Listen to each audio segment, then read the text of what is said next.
Hello everyone. This is phase 5 matrices exercise 1 and the questions from our exercise 1 Facebook se. Question number 43. We are at question number 43. I think this is the last question from the package. So find the matrix A such that, okay, yeah, a little bit of mistake is there. So this is equal to this. Find the matrix X such that something into something is equal to another matrix. So we have to find the elements of X actually.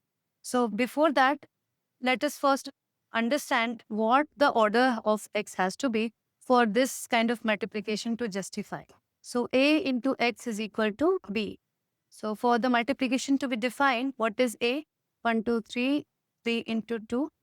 And what is the subsequent matrix? We can see this is 3 into 3. So let's say A is P into Q.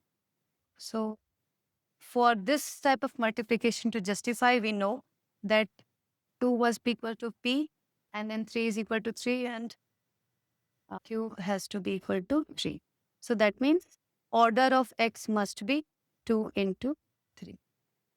So once we know that, then we have to assume A, B, C, D, E, F. And then multiply this matrix with X. Or we could just take X1, X2, X3. So once we have understood that order of X has to be 2 into 3 for the multiplication to be defined, then assume the various elements, though there are 6 unknown in this particular case.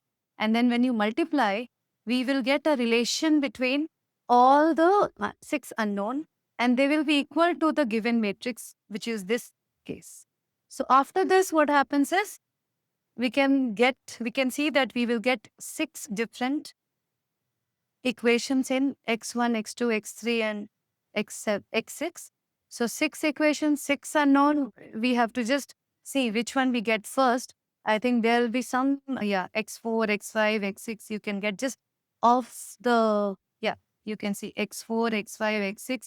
Directly we get, and then using this, we can get the other element. So it will depend on the question. Here, they have made it easy by X4, X5, X6 as the first one you find, and then you find X1, X2, X3, and then you can find the others.